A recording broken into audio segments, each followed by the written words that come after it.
Dark wings, dark words. I was only a boy when the Raven came to call my father, Lord Eddard Stark, to another war. Balon Greyjoy had raised the Iron Islands in revolt and burned the Lannister fleet at anchor. King Robert Baratheon again needed his old friend. My mother Catelyn was not happy to lose her lord husband to Robert again. 6 years before, he had left her to avenge his father and brother against the Mad King. But now he had sons and daughters of his own, and, unspoken, another son who wasn't hers from the last time he went to war. My brother, Jon Snow. But she knew that in marrying my father, she had married the North. We hold our honor and duty as dear as our old gods. When the time came, my father marched south to restore peace and order to the realm. My father always told me the Iron Islands were a strange and dangerous place. Its people, the Ironborn, keep neither the old gods nor the Seven, and despise all honest toil. Their ancestors ravaged the western shores, raping and slaving and putting it to the torch, and their songs still ring through the halls of the Ironborn, while everywhere else, they're whispered to wayward children at bedtime. Perhaps Lord Balon thought Westeros had not healed from the war against the Mad King, and was as fragmented and suspicious as the ancient kingdoms his forebears had terrorized. Robert's navy corrected him at Fair Isle when they smashed the Proud Iron Fleet. Robert and my father corrected him at Pike, his own castle, when they pulled down his towers and breached his walls. My father never liked to speak of his battles, but from other men I learned what transpired. Thoros of Myr was first through the breach with his flaming sword. Not far behind him was Jorah Mormont of Bear Island, my father's bannerman who earned the knighthood he would later shame, and lords from every corner of the Seven Kingdoms. All day, through every passage in the castle, they fought side by side, my father with our ancestral sword Ice, and King Robert with his warhammer against a horde of axe-wielding Ironborn.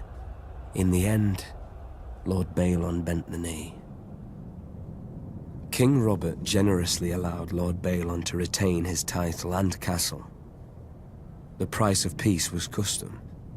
The only son of Balon's to survive his foolish rebellion would be taken as a hostage against future treasons. My father even volunteered to foster the boy himself, I suspect, to make Theon Greyjoy a different man than his father, who would bring honor and duty to the Iron Islands when he returned as heir. So my mother's silent fear came true, and my father returned with another child. Theon ate with us, played with us, and fought with us. Once the great bond between my father and Robert Baratheon united the realm against the Mad King and brought him to justice for his crimes. Now, another monster sits on the Iron Throne, and another debt of blood is owed my family. Theon is my murdered father's ward. I am my murdered father's son. Like my father and Robert, bound in blood, if not by blood, we are brothers.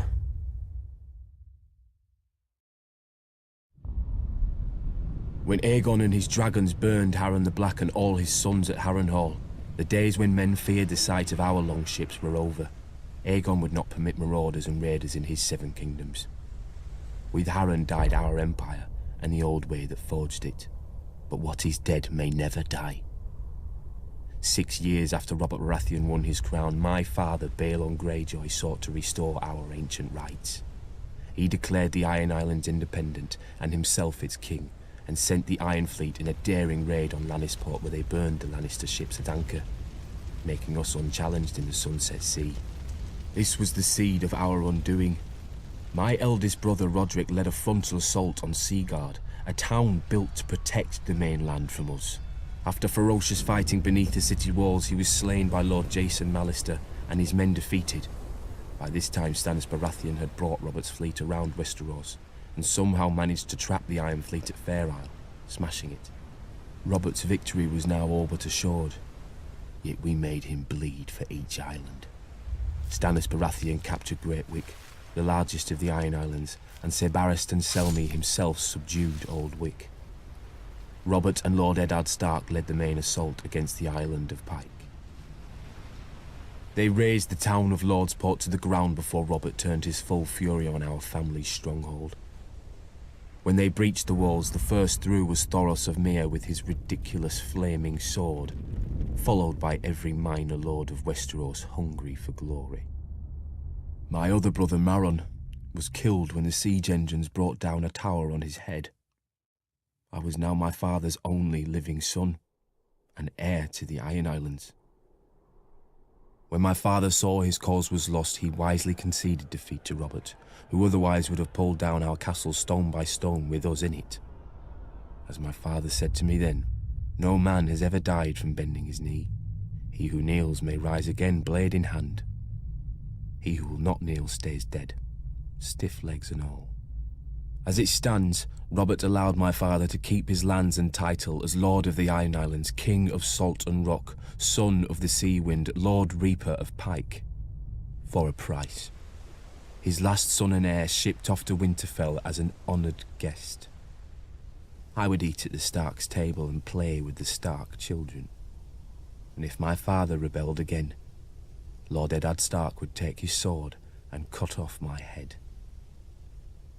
It would be his duty.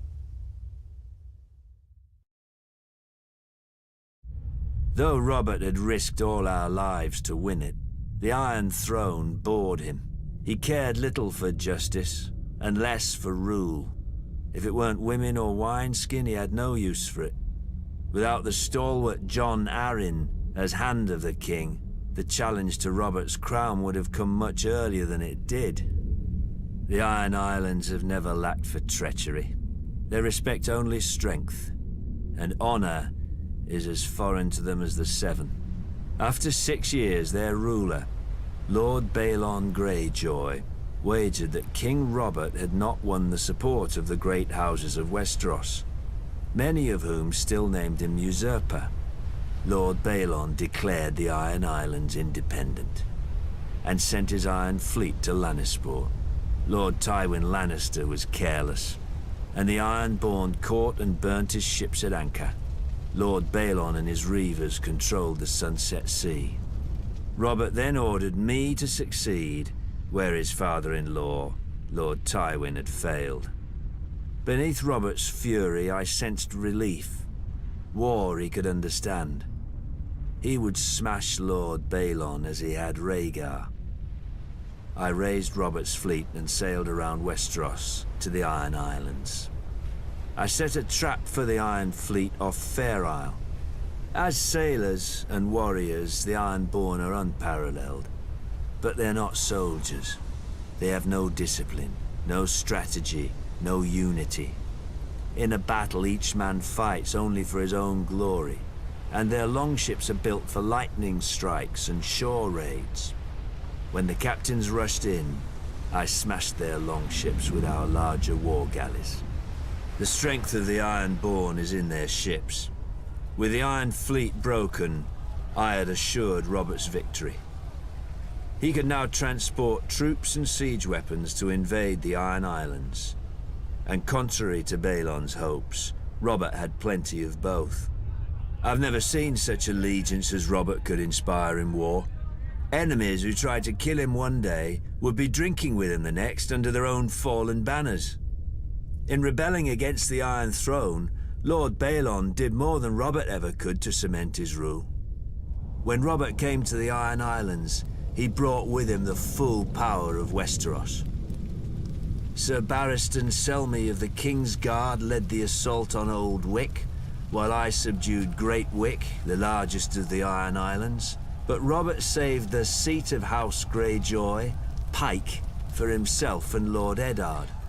Robert would later boast of the battle's bloodiness and how he could have torn down the island into the waves if Lord Balon hadn't bent the knee. But if I'd have led the assault, Balon's neck would have bent, under his sword, because I do not forget, I do not pardon. His time will come. All their times will come. My brother Robert Baratheon had raised the banners of Storm's End, our ancestral castle, against the mad King Aerys. Jon Arryn of the Vale and Eddard Stark of the North stood with him, and Hoster Tully of the Riverlands would join. But their lands were far from ours, and separated by the combined strength of the West, the Reach, and King's Landing itself. Even Robert's own lords were against him. It was the hardest choice I've ever made. My brother or my king. Blood or honor.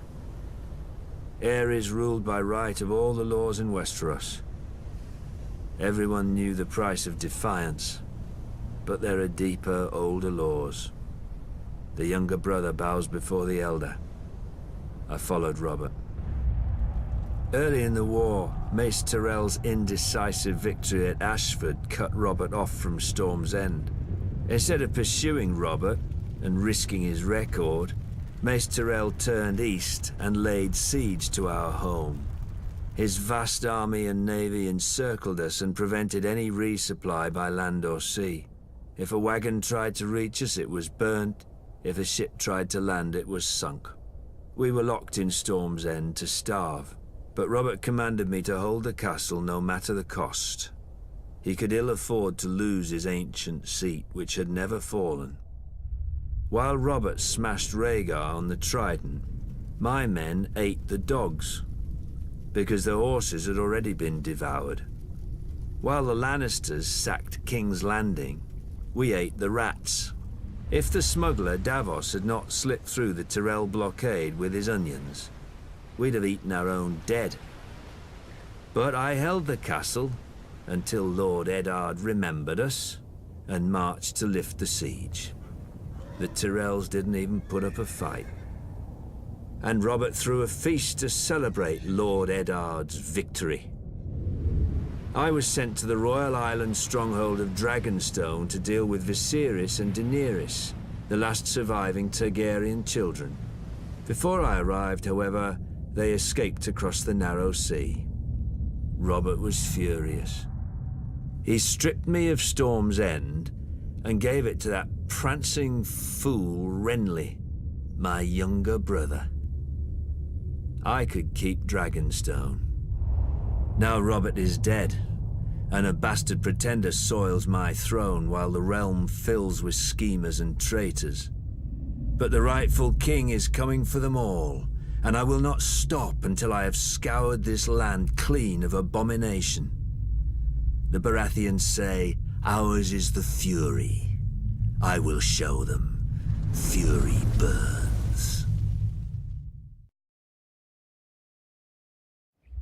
In King's Landing, if you leave the Red Keep and aren't careful, you may find yourself in Flea Bottom. In such a cesspool did House Seaworth have its glorious start. I got out as soon as I could, finding work on a smuggler's ship.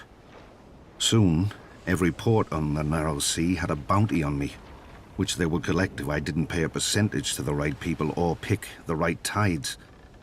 You know how to tell a good smuggler? When you talk to one, there's a head that talks back.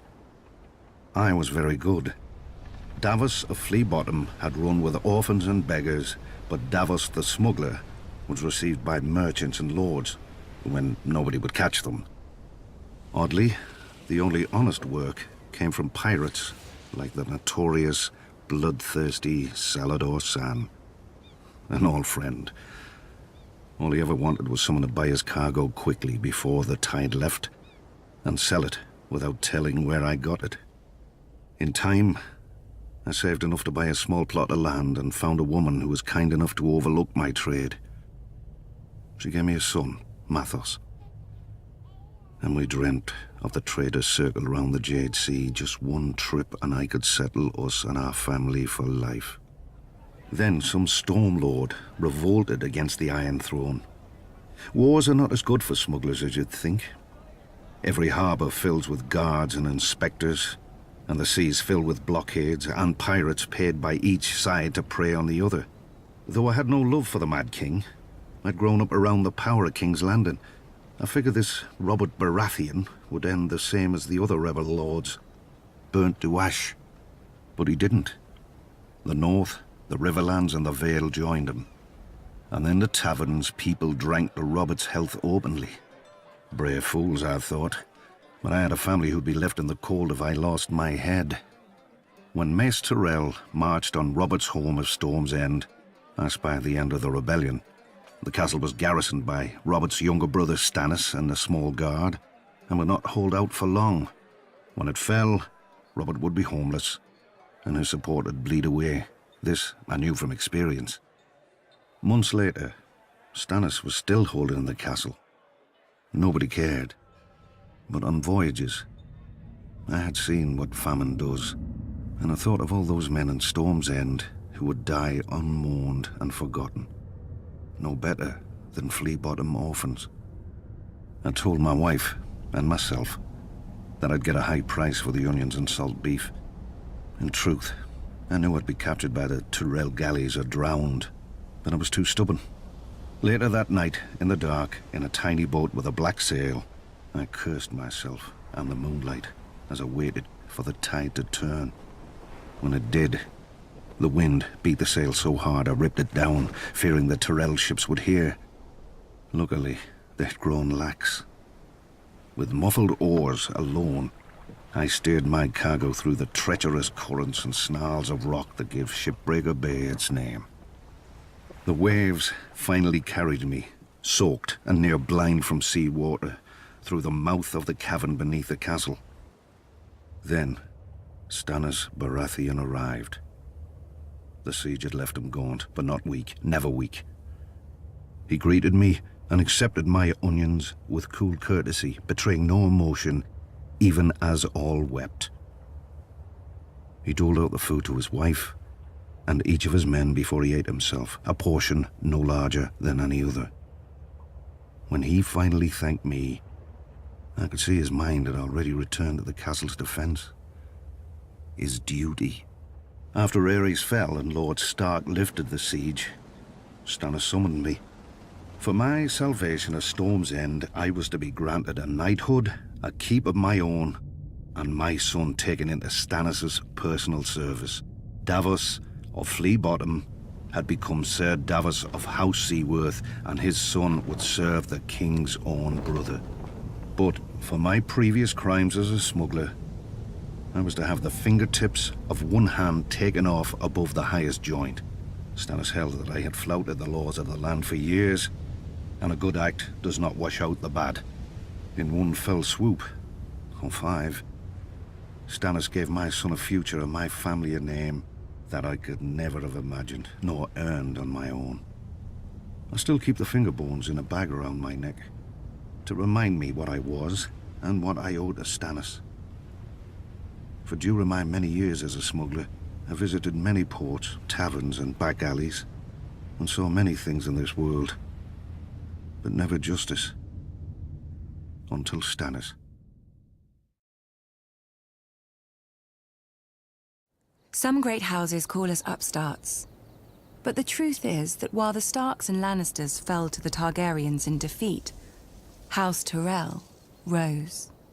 For thousands of years, our family served as loyal stewards to the kings of the Reach, until the last of their line unwisely burned to death, resisting the Targaryen invaders.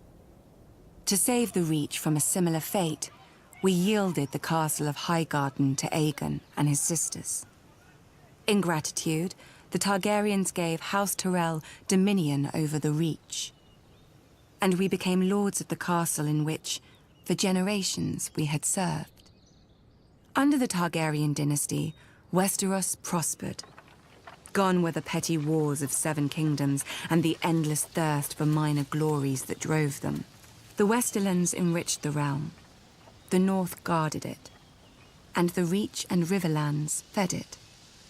This harmony is what Robert Baratheon shattered with his rebellion against Aerys Targaryen. When the call to arms came, though, we did not want to answer. The Reach is a gentle land, and honestly, the Mad King was not much loved.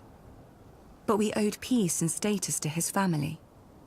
My father, Mace Tyrell, called his banners and marched north to battle the rogue Stormlord Robert, who had already defeated 3 forces in a single day. And, at Ashford, my father won. Some chastened my father for not pursuing Robert after the battle. We had cut him off from the Stormlands, the seat of his power, and he had fled north, within easy grasp of Lord Tywin Lannister, the Hand of Ares, for 20 years. My father moved instead to lay siege to Robert's ancestral stronghold of Storm's End. The rose would strangle the stag as the lion pounced. So we waited. But the lion slumbered, and Robert slipped past the king's forces to join Ned Stark. We could have lifted the siege and deployed our armies north to aid the crown.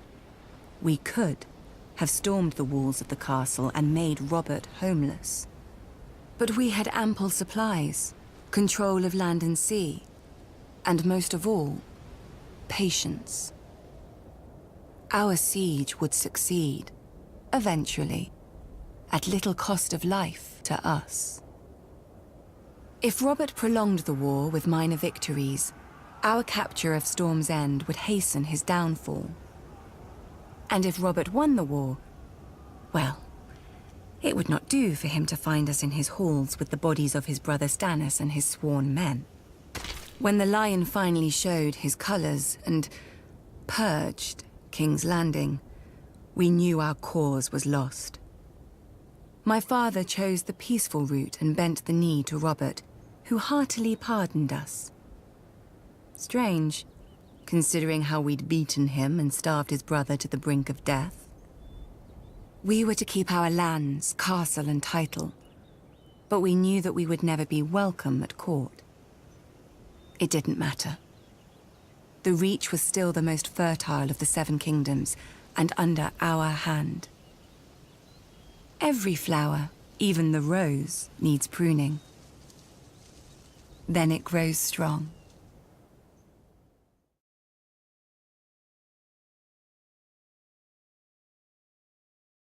Family, duty, honor. Every Tully child learns our words, but I was a woman before I understood them. Years before, my father had taken to foster the son of a wartime friend, a minor lord on the Fingers. The boy had arrived at our castle as Peter Baelish. Due to his home and size, my brother soon named him Littlefinger. When I came of age, Brandon Stark of Winterfell sought and won my hand. To my father, Brandon was heir to the north and a suitable match for a daughter of House Tully. To me, Brandon was wild and terrifying, never far from laughter or trouble. I loved him with all the fire of a first passion, much I came to realize as Peter loved me. When Peter heard of my engagement, he challenged Brandon to a duel. Peter survived only because I begged Brandon not to kill him. I still thought of Peter as family. Now, I wish I had let him die. Only days before my wedding, when I thought to be happy forever, Prince Rhaegar Targaryen abducted Brandon's sister, Lyanna. Hot-blooded as always, Brandon immediately rode for King's Landing to demand justice, which the Mad King Aerys Targaryen gave him, in his own twisted fashion. The day the Raven arrived with the news of my Brandon's death, I locked myself in a room and refused to eat for days, until my father reminded me of my duty. I was to marry Eddard, Brandon's younger brother, a man whom I had never met, though of whom none spoke ill, or spoke anything at all. Our union would cement an alliance of the North, Vale, Stormlands, and Riverlands in rebellion against the Mad King. I was a Tully. I did my duty. We were married quickly, and were spared only one night before he had to return to the field. I spent the war by the windows waiting for a raven to hear if my son would grow up fatherless or at all. We knew the price of defeat. I scoured the kitchens and washing rooms for any and all gossip. Robert had won and crushed the Mad King. Robert had lost, but Jaime Lannister was now king. Robert had almost won, but the Mad King had become a dragon and burned King's Landing to ash. At night, I told myself the war would end soon and bring peace. Either a victory or the grave. I was wrong. Robert won, and my husband avenged his brother and my love. But when he came home to me, he could not meet my eyes. I saw the reason by his side. Many men have bastards, I know. And under the strain of war, any man, no matter how honorable, may forsake his vows for a night of warmth that he may never know again. But Ned Stark was not built like other men. His northern honor would not let him sequester his shame in some distant holdfast. He brought this boy, this Jon Snow, home to raise with his true-born children. My children. Yet even these bitter memories are sweet now. They are all I have left of my Ned. Our family is broken and scattered, and our son must wage a war for the pieces. We need to go home. The Starks are of the north, and, like the snows of winter when they come south, they melt away. House Tyrell trace our descent to Garth Greenhand, the legendary first king of the Reach who made the land bloom. But so too does every noble house around us. It seems dear ancestor Garth planted as many flowers as he plucked. A king should have more consideration for his line, don't you think? For over 1,000 years, the Greenhand sons and grandsons ruled the Reach as House Gardener. The offshoots of his daughters grew into vast and powerful houses in their own right, except for House Tyrell. We chose instead to serve our Gardener cousins faithfully as stewards, to manage their stronghold of Highgarden and the daily affairs of the Reach. Our words are growing strong. And under our stewardship, the Reach did just that. As did we. Until a blundering king almost cost us everything. Aegon Targaryen had landed in Westeros. King Mern allied us with the Rock to repel the upstart's army. One can only marvel that King Mern did not reconsider when he saw the living dragons against him. Perhaps he should have sought counsel from his trusted stewards before he set out. Then again, perhaps he did. At the Field of Fire, Aegon, and let us not forget, his sisters, burnt the combined armies of the Reach and Rock.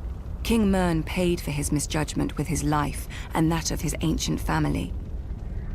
In a day, the Reach had lost its king, its ruling house, and most of its army. Thankfully for everyone, my ancestor, Harlan Tyrell, had better sense. Until the Maesters sorted out the intel among Mern's cousins, Harlan the Steward was acting Lord of Highgarden. To ensure peace and life in the Reach, he would yield the castle to Aegon. The other castles and families would then follow, as they had since the Dawn Age. Aegon had a continent to conquer, and the fertile Reach was too valuable to raise. He accepted Harlan's proposal and welcomed our lands into his kingdom. To show his gratitude, Aegon entitled Harlan to Highgarden, the castle his family had served for 1,000 years, and made House Tyrell his wardens of the south, choosing us over older, greater families in the Reach. Our house thus owed everything to the Targaryens. So is it any wonder we stayed true to King Aerys, even during his madness, and even after Robert Baratheon rebelled? Some may question my father for laying siege to the Baratheons' home, instead of marching to aid Prince Rhaegar before Robert could kill him and scatter the royal army. But let us not forget that we had already dealt Robert his only defeat of the war at Ashford. If Lord Tywin Lannister had not vanquished the Mad King so suddenly, our siege would have destroyed Robert's home and his brothers and won the war for Aerys. But when the Targaryens fell, House Tyrell again chose peace and prosperity over war and devastation, and bent the knee to King Robert Baratheon, first of his name. We returned to Highgarden to manage the affairs of the Reach, as we had for thousands of years, and will for 1,000 more. Other great houses take lions and wolves for their sigils, and draw their power from the gold in their mountains or the cold of their winters. But mountains run dry, winter yields to spring, and the rose blooms once more.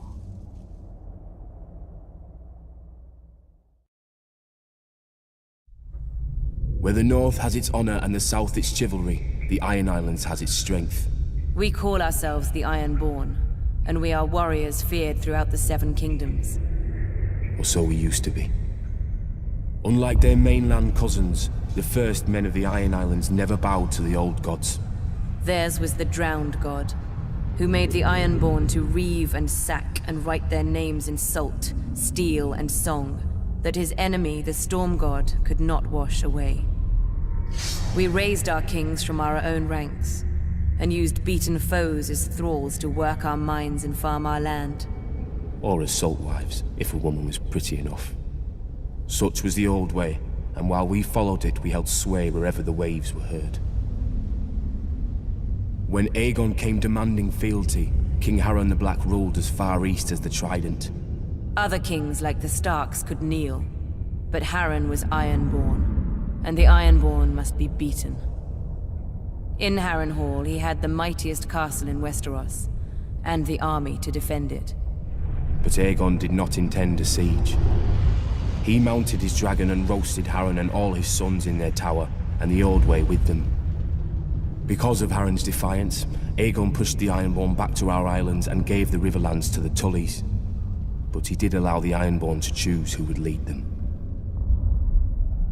House Greyjoy had always been one of the greatest houses of the Iron Islands. We trace our descent from the Age of Heroes and the legendary Grey King, who took a mermaid to wife and made war upon the Storm God for 1,000 years. Blessed by the Drowned God, the Grey King fought and slew Naga, the great sea dragon, and took her fire for his own. This history made our ancestor Vicon Greyjoy the natural choice to lead the Ironborn after Aegon's conquest. For 300 years, House Greyjoy ruled the Ironborn. We styled ourselves Lord of the Iron Islands, King of Salt and Rock, Son of the Sea Wind, Lord Reaper of Pike. In truth, we were thralls. Our people still chanted, "What is dead may never die." But the Old Way had died. Until the Targaryens followed their dragons into the grave, and our Lord Father, Balon Greyjoy, rose against the new king, Robert Baratheon. He seized our ancient crown and sent our Iron Fleet against the Lannisters at Lannisport, burning all their ships before any could weigh anchor. Though Robert and Eddard Stark would later defeat him, they understood us no better than Aegon. The Greyjoy sigil is the Kraken. What it grasped once, it will never surrender. What is dead may never die, but rises again, harder and stronger.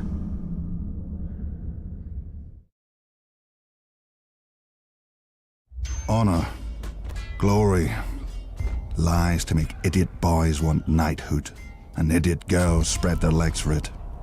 Let me tell you what makes a knight. Killing. Either enough men, or the right man.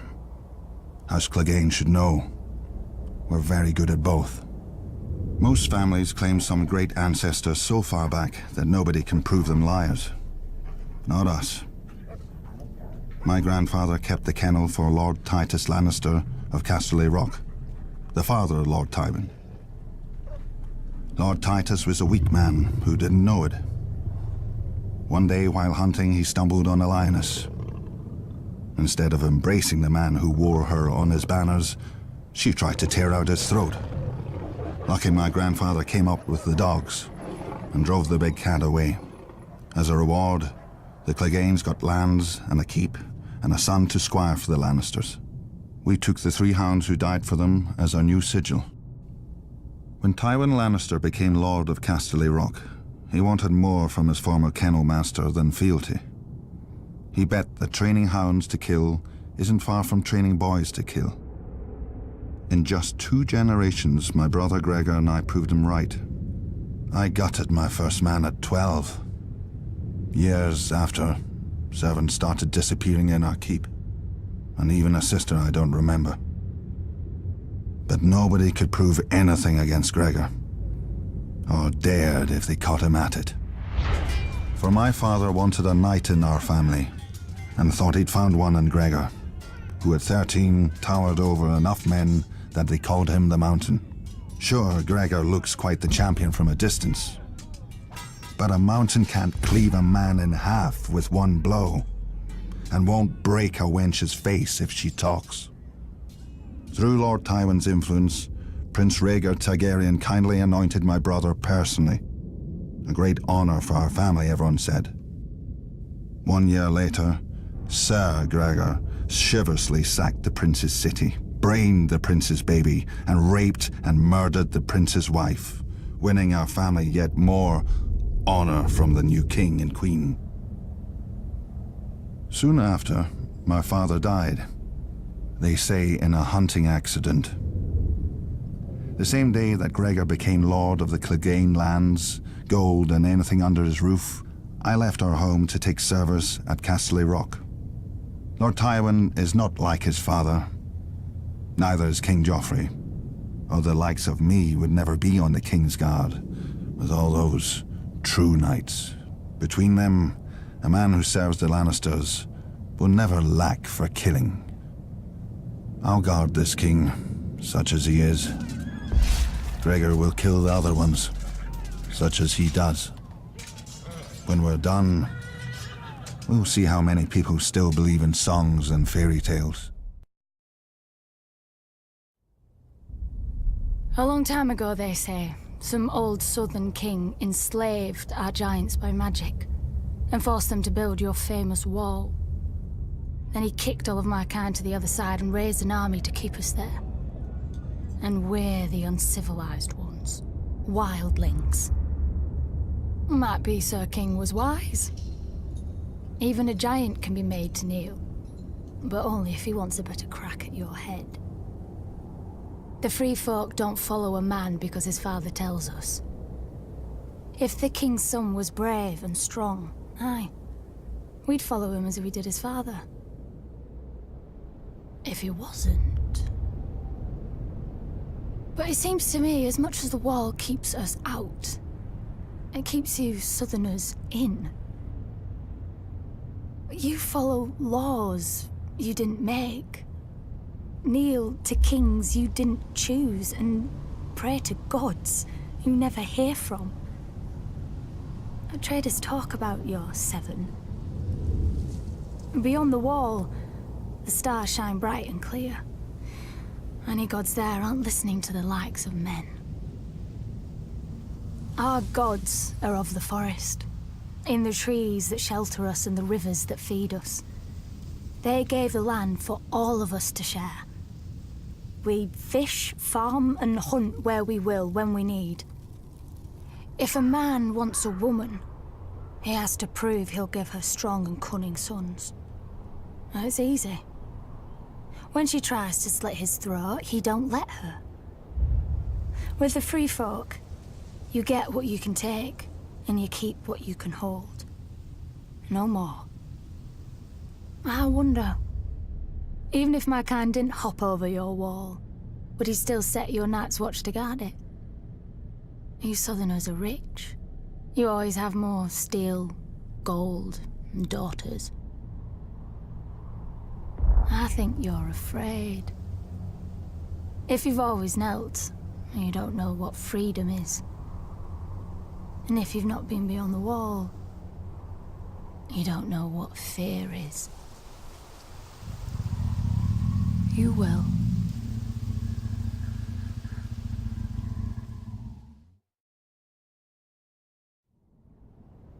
Swords in the darkness. Aye. The Black Brothers of the Night's Watch are that, at least. As too many of the free folk know.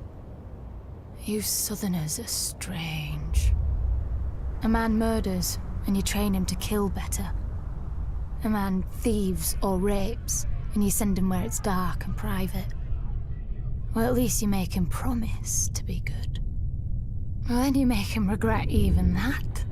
From the time he's woken to the time he's allowed to sleep, he walks the frozen wall, carries frozen stones, or boils frozen food. When he lies down at night, he can't have nobody to warm his frozen bed. Well, not unless the crows like to nest together. Do you think he remembers the stories they told him then?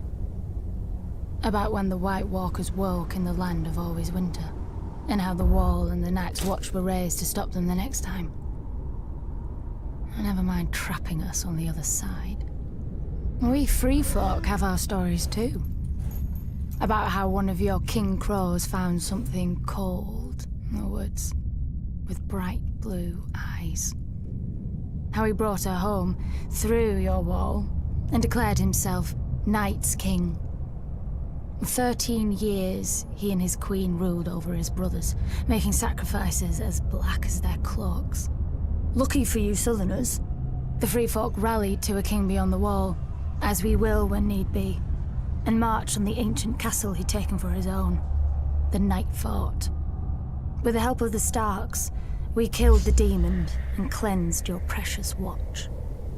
And then they thanked us and kicked us back across the wall, as you always have. Gendel, Raymond Redbeard, the Horned Lord, each chosen as a king beyond the wall, each promising victory. And all falling to the Night's Watch and the Starks. But this time is different. Our new king knows your tricks. You called him a brother crow once, but you never forgot his wings. We know how you think. We know where you're weak. Watch for us from your wall if you like. With the cold, you won't even feel the blade slip into your back. Nobody knows why the Targaryens first came to the island of Dragonstone. Old Valyria was then at the height of its power and the center of the civilized world, which ended at the Narrow Sea. Westeros was a filthy backwater with 7 kings squabbling over borders and minor glories. So much for progress. The island itself was and is nothing. It had no gold or gems to lure Valyrian nobility. All it has is rock. Mostly a shiny black stone, too brittle for war and too sharp for building. The Targaryens called it dragon glass. I call it useless. But the Targaryens managed to raise a castle here. Simpletons claim they used ancient Valyrian sorcery, forgetting that the Targaryens brought a small army with them from Essos. There's no magic in strong backs, though admittedly the castle is unlike any in Westeros. Foreign and strange. If the Targaryens ever regretted their barren outpost and longed for the comforts of home, the doom made their folly permanent. Valyria collapsed into the waves and was no more. To look east was to see the ruin of their homeland, the greatest civilization before or since. But to look west, as Aegon realized, was to see a fertile land ripe for conquest. Perhaps even a new Valyria. Though good for little else, Dragonstone was the perfect staging point for Aegon's invasion of Westeros. The Blackwater Bay granted easy access to the continent. The lands there were disputed by 3 kingdoms: the Reach, the Iron Islands, and the Stormlands. But their capitals were far enough away that none could mount a force before Aegon got a foothold, even if their kings had been able to stop bickering over whose problem he was. Then it was too late. Aegon had chosen his first camp well, with the bay to the east, the river to the south, and open fields to the north and west. His army would be impossible to take by surprise. A perfect site for an invasion, and one day, his capital city, King's Landing. The Doom had taught the Targaryens the prudence of refuge. After the conquest, Dragonstone became the seat of the crown prince and heir to the Iron Throne. It would serve them well, and me ill 300 years later after my brother Robert Baratheon rebelled against the Iron Throne and the Lannisters slaughtered the mad King Aerys and his royal family. Robert dispatched me to deal with the last surviving Targaryen children, but before I arrived, a loyal knight smuggled them across the narrow sea to safety. Hatred for the Targaryens blinded Robert. Unjustly, I was blamed and stripped of our family's castle of Storm's End and given Dragonstone in its stead. Over the years, whenever I demanded my rights restored, Robert would remind me of the island's royal pedigree and pretend he was doing me honor, as if I were one of his tavern girls to be so easily deceived and dismissed. But Robert is dead, and I, Stannis Baratheon, am the rightful king of Westeros. Let the usurpers and traitors sit on the Iron Throne. From Dragonstone, I will be the dagger at their throat. On the shores of the God's Eye, due north of the Isle of Faces, rises a monument to arrogance and cruelty. Harrenhal. For a people who prided themselves on their ships, the Iron Men of old seized any chance to leave them, and carved out a vast kingdom from the peaceful river lords. The empire reached its zenith under King Harrenhal, called the Black by those he terrorized, and by his own men, though they meant it proudly. King Harren enslaved the Riverlands to raise the mightiest fortress Westeros had ever seen. A castle that could garrison 1 million men, with walls so vast that winters would come and go, and besieging armies grow old and grey before the castle fell. 5 towers he ordered, reaching into the heavens like grasping fingers. A monstrosity which he forced our people to build for their own subjugation. But the very day the slaves laid the last stone, Aegon Targaryen and his sisters arrived in the south. When they arrived with their small army, Harren laughed and shut the gates. Harrenhal would have its first test, and an easy one at that. It failed. Harrenhal could have withstood an assault from all the armies in Westeros combined. But Harren learned that the tallest and thickest walls meant little to dragons, for dragons fly. With Harren and his sons dead, Harrenhal quickly surrendered to Aegon. House Tully then raised the River Lords in rebellion against the Iron Islands, and with Aegon we flushed the Iron Men to the sea. We should have torn down the castle stone by stone then, but Harrenhal seemed such a magnificent prize that Aegon gave it to one of his commanders, whose line then withered to extinction, as would every family to hold it thereafter. When many speak of Harrenhal, their voices drop to whispers about Mad Lady Lothson, who was said to send a giant bat to collect children for her crockpots, and to bathe in blood and serve feasts of human flesh. About the ghosts of Black Harren and his sons who still walk the castle at night, all aflame. Of the servants who went to bed in full health and were found in the morning, burnt to ash. Mere stories to frighten wayward children and excite young girls, you may say. You would not be entirely wrong. Harrenhal is a prize. A nigh impregnable castle with enough land and enough income to make a man, at a stroke, one of the greatest lords in Westeros. But you would not be entirely right either. Say by a king's grace, Harrenhal became yours. Now you must garrison it. You must repair it and maintain it. Even stretched to the ends of your means, you cannot fill and manage the whole castle. So you retreat your household to 4 of the 5 towers, then 3, then 2, then only the bottom thirds of those. You close the hall of 100 hearths and take your meals in your rooms. Even then you can't shake the feeling of desolation, that Harrenhal and its vastness is devouring you. In later years, as you bury a grandson or a great-grandson, the last of your line. You will know it has.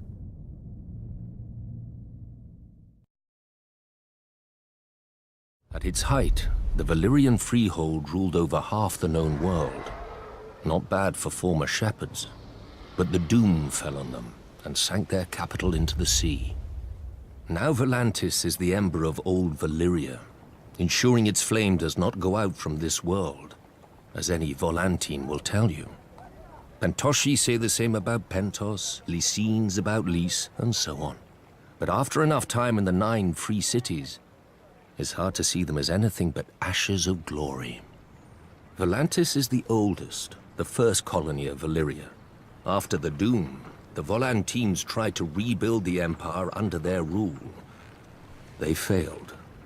Not least because the last Valyrian with dragons, Aegon Targaryen, entered the war against them. Now they are content to dominate only their lower classes, or so they say. Braavos is the strangest, a city erected not by the freehold, but against it. A labyrinth of illusion and deceit to hide the refugees from Valyria's slave lords. After the Doom, the city emerged from the shadows to become one of the greatest banking centers in the world. A man can get anything in Braavos, for a price. Especially death. Your own if you offend one of the swaggering swordsmen that pollute the city. Or, if you're very rich, or very desperate, anyone else's. Lys is the easiest of the free cities, full of pleasure houses catering to every taste, no matter how peculiar.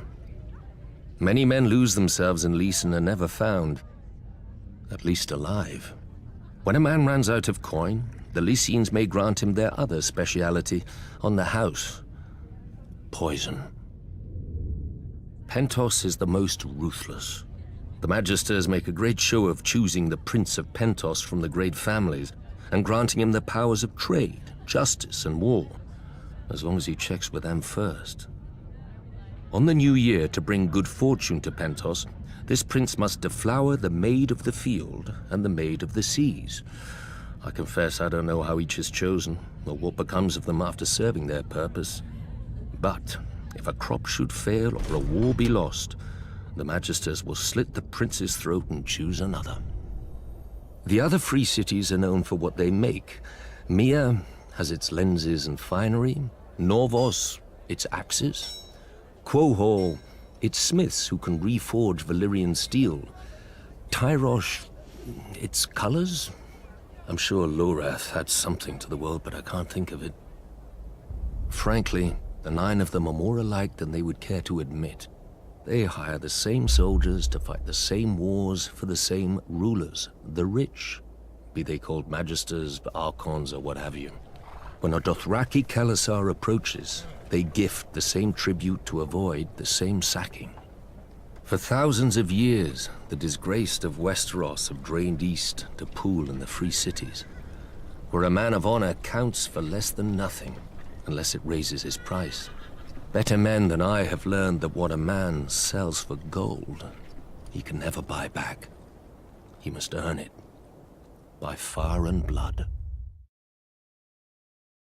Qarth has always and only belonged to the Qartheen. We were never part of Valeria's empire, nor have we ever fallen to a Dothraki horde. Our walls and the red waste outside them guard us from such annoyance. Many call the approach to our city the Garden of Bones. It needs little tending to grow. Our city, however, would be quite a prize for any empire. Qarth straddles 2 worlds, a greedy and curious west, and a rich and mysterious east. The marvels of Yeti and Ashai pass through our markets, and share berths with the riches of the free cities and Westeros. Our ports have fulfilled many a trader's dreams, almost as many as they have broken. We call Qarth the greatest city that ever was or will be. An easy claim to make if one knows only the docks and customs houses of other cities. An easy lie to swallow if a people see only the gold and jewels of their rulers, which we, the 13 who govern the city, are careful to ensure. The proud Carthene shook off the yoke of unjust kings long ago, so they are told at festivals by the pureborn, the king's direct descendants who have controlled the 13 ever since. Only now, instead of scepters, they use ships. A merchant only remains on the 13 until the others are no longer afraid to deny him, or too afraid to deny his replacement. Except for the warlocks, they alone hold a hereditary seat, a relic from when they had powers, or at least from when the world was younger and more easily duped. Over the years, we have developed an understanding with them. They shall always be welcome on our councils and at affairs of state, provided they never come. Rare is the civic problem that can be solved by cryptic nonsense and shade of the evening. Thankfully, they need little encouragement to confine themselves to their House of the Undying. Yet perhaps we Carthene are too confined ourselves. We feel safe behind our walls and our laws, which no visitor can hope to follow, and by which any citizen who vouches for a guest always pays with his life. But like a ship in the summer seas, a city grows becalmed without fresh wind. The greatest city that ever was or will be? An epitaph. I would prefer the greatest city that is.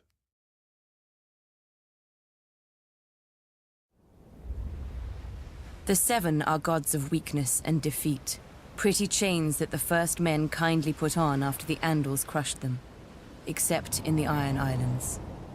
Since the Dawn Age, the Ironborn have followed the drowned god, who plucked fire from the sea and made us to reave and sack and carve our names in blood and song. When the Andals landed on the Iron Islands, they found a god who was father, warrior, and stranger, who took mother, maiden, and crone when he would, and held the smith in thrall. His priests are the drowned men, who are clothed and armed by the sea itself. They consecrate us to the drowned god through our most sacred rite, the drowning, and ask the god to raise us from the sea as he was, harder and stronger. The Ironborn do not fear the bloodiest battles or the roughest waves, for the drowned god taught us long ago that what is dead may never die. When an Ironborn falls, we say the drowned god needed a strong oarsman and took him below to feast in the god's watery halls, attended by mermaids. But even in death, an Ironborn is a warrior. We fight against the storm god, who holds a castle in the clouds, and sends the winds to lure the Ironborn off course or wreck our ships. It's said my legendary ancestor, the Grey King, waged war upon the storm god for 1,000 years. With the drowned god's help, he slew the great sea dragon Naga and used her bones for his haul. After his death, the storm god tried to wash away any memory of this terrible foe, but his songs fill our halls to this day. It was the storm god who first blew the Andals to the Iron Islands, to subdue us and turn us from our faith. True, they conquered and killed our king, but in time they forsook their septs for the shore, and their fat septons for the drowned men. The Andals came to us as conquerors. In the end, they drowned. The Ironborn are of the sea, as our god made us, and given to it as our god taught us. We do not fear the storm god's winds or his waves, but you should, for they bring us to you.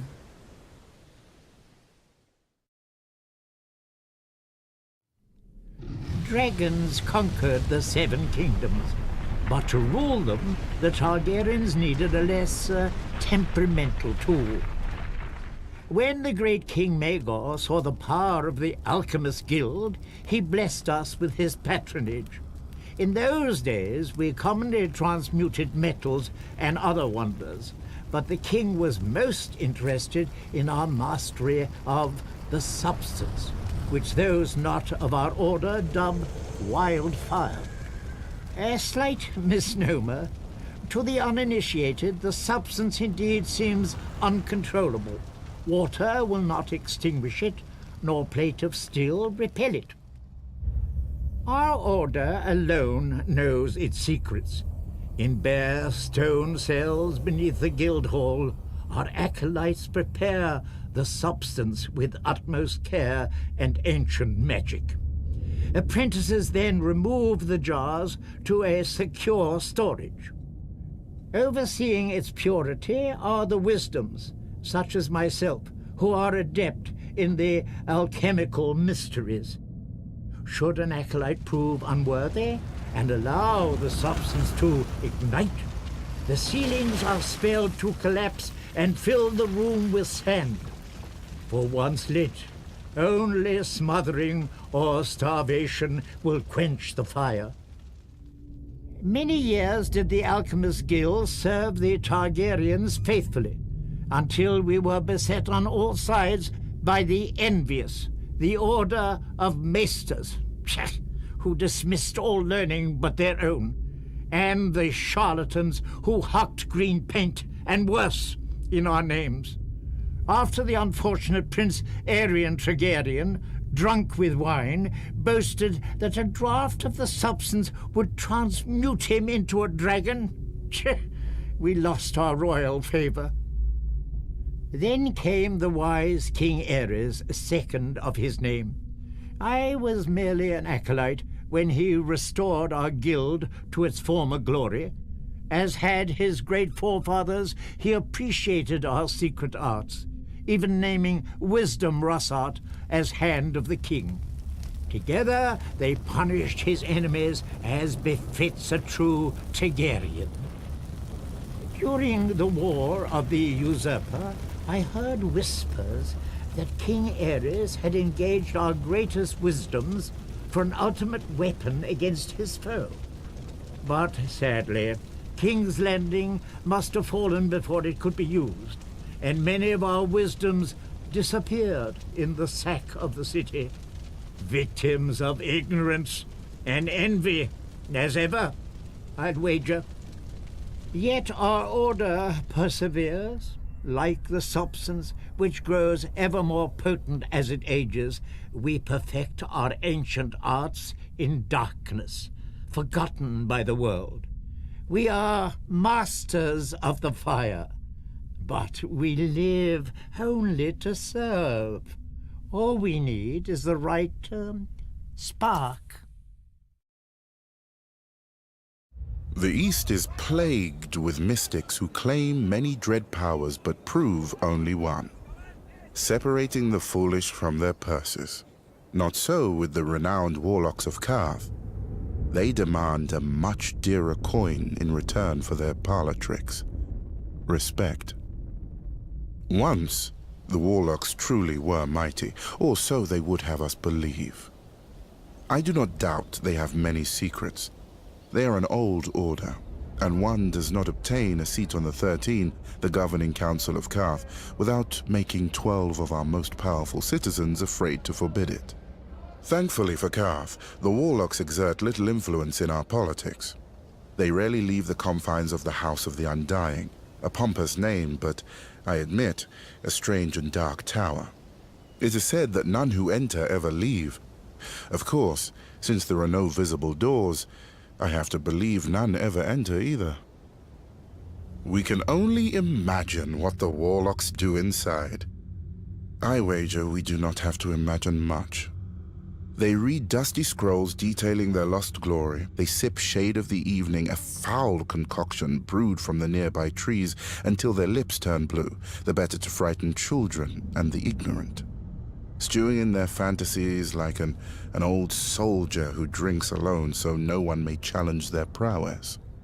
Whatever the warlocks may wish, their magic, like all magic, is dead in the world, if it ever existed.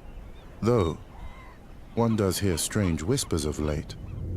Glass candles that have been cold for 100 years, now burning. Ghost grass, found far from the lands of the shadow. A Khalasar led by a woman with 3 heads. Trader's nonsense, most likely. But should the warlock's vaunted magic ever return, that would be a dangerous day for Karth. I shall need to keep my eyes on them. Indeed.